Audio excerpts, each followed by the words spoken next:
LIC employees అండి.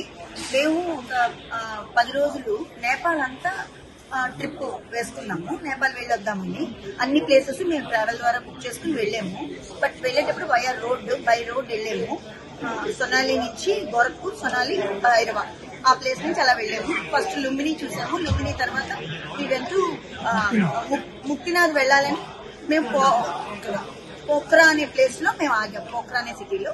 Pokhara city నుంచి మేము ముక్తినాథ్ వెళ్లి రావాలన్నమాట. సో ముక్తినాథ్ కి లగేజ్ అంతా తీసుకెళ్లలేమని పోఖ్రా సిటీలో ఉన్న హోటల్లోనే మా లగేజ్ అంతా వదిలేసి ఓన్లీ 2 pairs ఆఫ్ డ్రెస్సెస్ అవి పట్టుకుని మేము ముక్తినాథ్ వెళ్ళాము.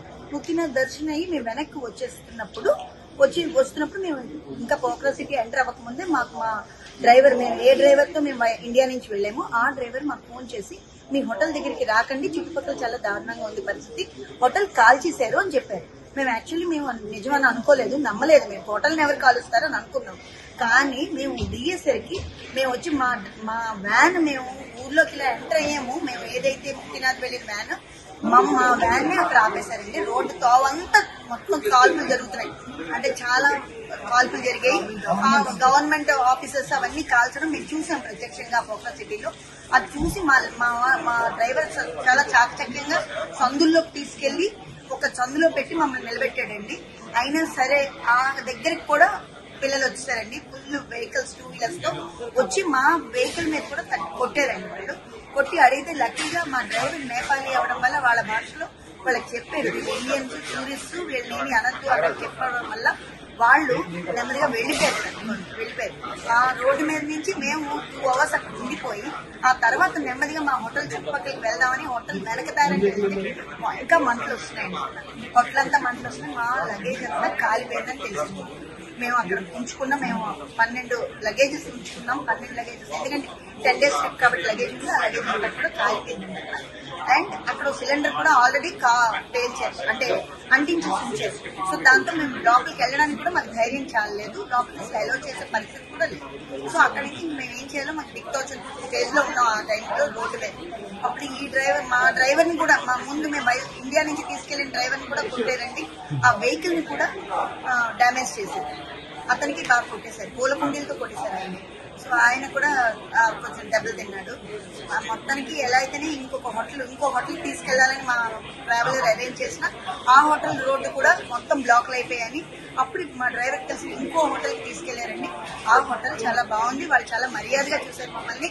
లక్కీగా మేము ఆ హోటల్లో ఉండగలిచాము. ఎందుకంటే ఆ హోటల్ జస్ట్ మంది బిఫోరే ఓపెన్ అయిందంట, కొత్త హోటల్ అది. సో ఇంకా అక్కడ ఎక్కువ మంది లేరు కాబట్టి మాకు రూమ్ ఇవ్వగలిచారు వాళ్ళు. మేము లోపల ఉండగలిచాము, అక్కడే ఉన్నాము. నిన్న అయితే అక్కడికి వెళ్ళిన వెంటనే మేము ఫస్ట్ చేసిన పని ఇండియన్ ఎంబసీ, మా వాళ్ళు ఎవరో స్క్రోల్ అవుతున్న ఇండియన్ ఎంబసీ నెంబర్ పెడితే ఇమీడియట్ గా అక్కడ ఇండియన్ ఎంబసీకి కాల్ చేశామండి. వాళ్ళు మీరు ఎక్కడ సేఫ్ గా ఉన్నారో అక్కడే ఉండండి, కాఠ్మండూ రాకండి అని చెప్పారండి. కాఠ్మండూ రాకండి అని చెప్పారు. సో మేము కాఠ్మండూ వెళ్ళాం, మేము ఇక్కడే ఉండిపోతాం అని చెప్పి అక్కడే ఉంటామన్నాం. పోఖ్రాలోనే ఉండిపోయాము. అయితే పోఖ్రాలో ఉన్న తర్వాత అక్కడి నుంచి మన్నాడు పొద్దున్న నేను లోకేష్ సార్ అంటే ఈ లోపు మనకి ఆర్టీజీఎస్ వాళ్ళు చేశారండి, ఎన్ఆర్టీ వాళ్ళు చేశారండి. వీళ్ళందరూ ఫోన్లు చేస్తూనే ఉన్నారండి. ఆ తర్వాత ఏపీ భవన్ ఢిల్లీ నుంచి కూడా ఫోన్లు వస్తూనే ఉన్నాయి మాకు కంటిన్యూస్ గా.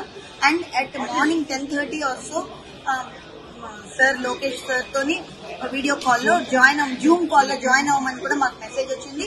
మేము జాయిన్ అయ్యాము. ఇంకా ఆయనతో మాట్లాడిన తర్వాత మాకు ధైర్యం కూడా వచ్చింది. ఆయన ఎంత జాగ్రత్తలు చెప్పారంటే ఫోన్ ఛార్జింగ్ పెట్టుకోండి, మీకు ఎప్పుడు ప్రతి 2 గంటలకి మీకు అప్డేట్ వస్తుంది. సో మీరు జాగ్రత్తగా ఉండండి, మీరు అసలు అక్కడి నుంచి మేము ఏదో ఒక మిమ్మల్ని ఎలాగో అక్కడి నుంచి తీసుకొస్తాం అని ఆయన ఎంత ధైర్యం చెప్పారండి. అలాగే మాకు నారా శ్రీ గౌరవనీయులు చీఫ్ మినిస్టర్ నారా చంద్రబాబు నాయుడు గారి ద్వారా ఆయన ఇంతకుముందు ఆయన అడ్మినిస్ట్రేషన్ మాకు అందరికీ తెలుసు. విశాఖ వాసులు హుద్హుద్ మర్చిపోలేము, ఎలాంటి అడ్మినిస్ట్రేషన్ మాకు తెలుసు. సేమ్ అలాగే మాకు అర్థమైపోయింది. మేము ఖచ్చితంగా ఇండియా హ్యాపీగా రాగలమని అర్థమైంది ఎప్పుడైతే నారా లోకేష్ గారు మాకు చెప్పారో. అలాగే ఆ తర్వాత మాకు ఇమీడియట్ గా మాకు మంత్రి రామ్మోహన్ నాయుడు గారు కూడా చాలా హెల్ప్ చేయడం జరిగింది. మన ఎంపీ శ్రీ భరత్ గారు, అలాగే హోమ్ మినిస్టర్ అనిత గారు, ఆవిడ డైరెక్ట్ గా నాతో మాట్లాడారు. ఒక మహిళ ఆవిడ కూడా చక్కగా వెంటనే అమ్మ మీరు ధైర్యంగా ఉండండి అని ధైర్యం చెప్పారు. అలాగే ఇక్కడ ఉన్న మొత్తం అఫీషియల్స్ అండి, ముఖ్యంగా అందరూ RTGS government state government officials అందరూ కూడా చాలా మర్యాదగా ఆఖరిలో లాస్ట్ లో నిన్న రాత్రి ఫోన్ చేసిన ఏపీ భవన్ నుంచి ఒక సెక్రటరీ కమిషనర్ ఆయన ఫోన్ చేశారు క్షితిజ్ అని. Sir thank you very much sir అంటే ఆయన ఒకే మాట అన్నారు, this is our duty madam, you need not thank us. అంత బాగా చెప్పగలిగే అవకాశం ఇంకెవరికి ఉండదండి. ఆయన నా డ్యూటీ అన్నారండి, అది చాలు మాకు. అంత చాలా బాగా చేశారు. ఇవాళ పొద్దున మేము ఇక్కడికి వచ్చే వరకు కూడా మాకు మేము ఇక్కడ చేరే వరకు మేము ఆఖరికి లాస్ట్ ఇమిగ్రేషన్ కాఠ్మండూలో అయ్యే వరకు కూడా మాకు అలా ఫోన్లు వస్తూనే ఉన్నాయి సార్. మాకు ఫాలో అప్ ఉంది. ఇమిగ్రేషన్ అయ్యే వరకు కూడా వాళ్లే హెల్ప్ చేశారు, మాకు అన్ని విధాలా హెల్ప్ జరిగింది. అలాగే మా కోసం ప్రత్యేకంగా పోఖ్రా నుంచి కాఠ్మండూ రావడానికి కేవలం ఒక 10 మంది గురించి ఒక చార్టెడ్ ఫ్లైట్ ఏర్పాటు చేసిన గవర్నమెంట్ ఏది ఉంటుందని నేను అనుకోను sir. This is the first time, అంటే మేమైతే వెళ్ళలేదు సార్, ఇదే ఫస్ట్ టైం మాకు. ఇది చాలా అంటే వీఆర్ సో లక్కీ, అంటే అక్కడ సేవ్ అయ్యాం ఒక లక్, ఇక్కడికి రాగలగడం ఇంకో లక్. సో ఈ రావడానికి కారణమైన మన అడ్మినిస్ట్రేషన్ అందరికీ కూడా ప్రత్యేక ధన్యవాదాలు. ముఖ్యంగా నారా లోకేష్ బాబు గారికి, అలాగే మన చంద్రబాబు నాయుడు గారికి, అందరికీ ప్రతి ఒక్కరికి పేరు పేరున మేము ధన్యవాదాలు చెప్పుకోవాలండి.